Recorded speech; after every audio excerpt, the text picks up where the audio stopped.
Hi, wrestling fans. Thanks for clicking the Dreaded Heroes report.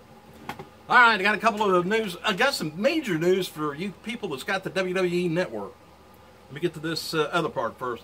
Last night's NXT episode featured Nakamura taking on Elijah Sampson, and the full Samoa Joe versus Finn Balor NXT title change from last week was in Lowell, Massachusetts, which was on the NXT thing. If you missed it, of course, you go on the network. I'll tell you more about that in a minute, and check it out.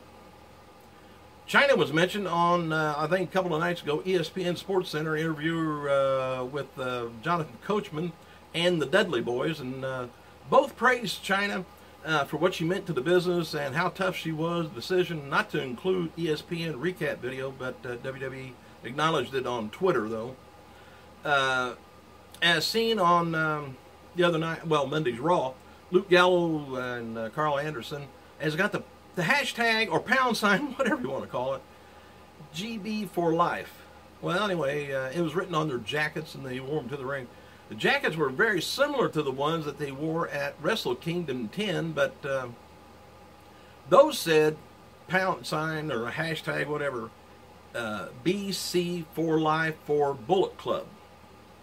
So a lot of social media and fans are speculating that the letters meant last night, but you know what they meant. But Luke Gallows, his wife Amber Gallows, confirmed on Twitter that GB stands for Good Brothers. So there we go.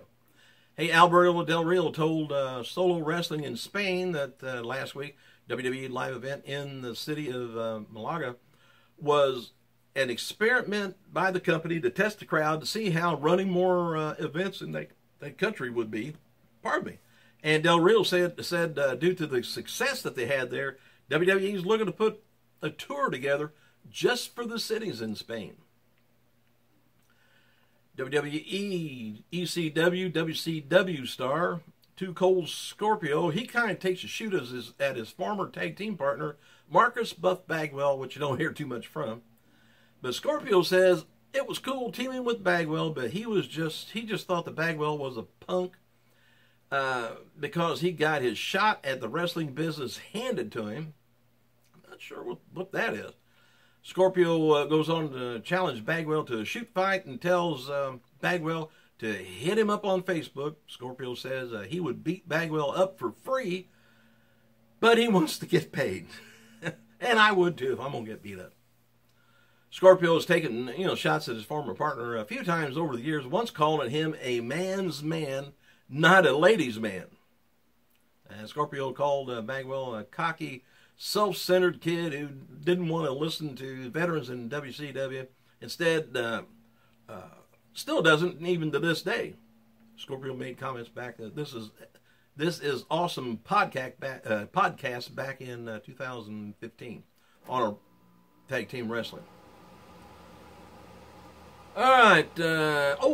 Hall of Famer the other day, Ric Flair, he slipped up in a promo at what was Tuesday's SmackDown taping and told Natalya to kill herself. Segment's going to most likely be edited, but I don't know what that was. But the slip of the tongue came during Ambrose Asylum with Ambrose, Flair, Natalya, and Charlotte. Maybe Flair, he took a bump on the head, which I'm going to tell you about here in a minute. Maybe that's. Did you see it on his forehead on Raw? Anyway, breakup League of Nations will happen this Thursday on SmackDown. Split came when Alberto Del Rio and Rusev walks out on Sheamus during a six-man match with Cesaro, Zayn, and Kalisto. It's been reported the League of Nations breaking up mainly because Bray Wyatt got injured and changed plans for the Wyatt family. Del Rio kind of confirmed it in a recent media thing. He says, actually, we will not do anything else with the Wyatt family because there's so many injuries. Group, however, they work well together. No word on a plan for Sheamus, but Del Rio said he has plans on going after the world title, and Lana and Rusev, they're back together again. And I'm glad of that. All right, here, now, you guys have got the network. I know you maybe let somebody borrow your password or your account or whatever. Fans who share the network accounts with others on multiple devices are going to be receiving a stream limit exceeded message. WWE recently updated their terms for the network and the services and stuff and added the following to it.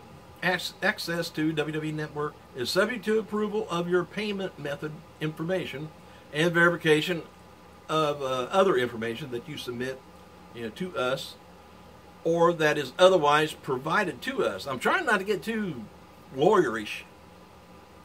Accordingly to your payment, whether it's a flat fee or a monthly fee, cannot be processed for any reason, including payment because your method is no longer valid.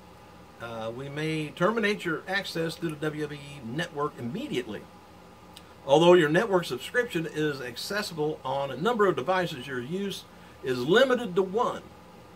WWE Network stream on one device at any given time.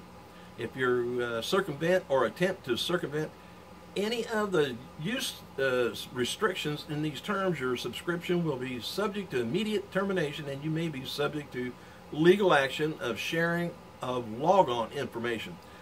Didn't know that was a law. Including passwords is strictly forbidden. Okay, here's a help section. If you see an error saying stream limit exceeded or too many usage attempts, it may mean your network account is being used on another device. The WWE Network allows one network per stream login. Here's how to resolve it. If you get that message, log out all of the devices, log back into a primary device that you're using on. If you share your account with friends or families that may be using network, using WWE Network, while you're trying to watch some content, WWE Network allows one network per stream logon. If you think someone's using your account without your permission, log out of all devices and change your password. Log back into the primary device that you are viewing, the network on. I think their money is going to go way up high, and I think their subscriptions are going to skyrocket for the the avid wrestling fan that wants to see the the network all the time. So everybody's going to have to get their own money up. $10. Watch them jack that up on us then. Anyway, hey, former WWE superstar Marty Jannetty, he was kicked out of a hotel bar a few times during WrestleMania 32 weekend in Dallas, and there was a lot of talk amongst fans and wrestlers in Dallas about Jannetty's behavior.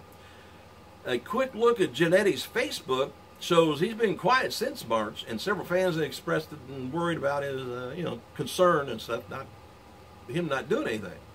He wrestled on April 11th during the Cauliflower Alley Club Casino Royale event. Jannetty was previously announced April 16th, Icons of Wrestling and Comic Book Collectors Fest, and at former ECW Arena, but apparently he did not appear, as a fan wrote on Facebook.